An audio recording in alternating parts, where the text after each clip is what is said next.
আমার মনে হয় না। বাংলার মানুষ যথেষ্ট বুদ্ধিমান, সচেতন।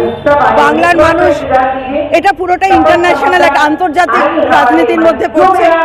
আমাদের দেশ ধর্মনিরপেক্ষ এবং বাংলায় বিশেষ করে আমরা দেখেছি আমাদের মাননীয় মুখ্যমন্ত্রী বাংলাকে আগলে রেখেছেন।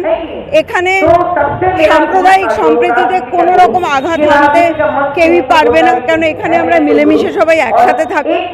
এবং সবচেয়ে বড় কথা, বাংলার মানুষ সচেতন, বুদ্ধিমান। কোথায় কি হলো সেটা ভেবে নিজের ঘরে আগুন লাগানোর মতো বোকা বোধহয় পশ্চিমবঙ্গবাসী।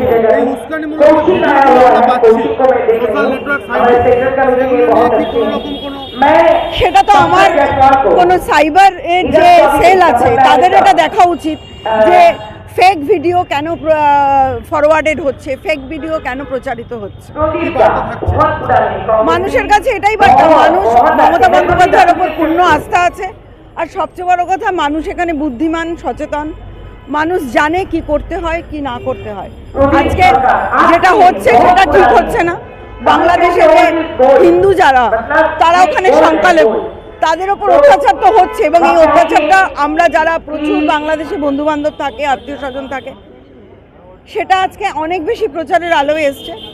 নিশ্চয়ই আন্তর্জাতিক ক্ষেত্র থেকে একটা কিছু চিন্তাভাবনা চলবে, কিন্তু আমি এটা জানি আমাদের নেত্রীর ওপর আমাদের পূর্ণ আস্থা আছে। বাংলাদেশের এই উত্তেজনার আজ আমাদের রাজ্যে পড়বে না।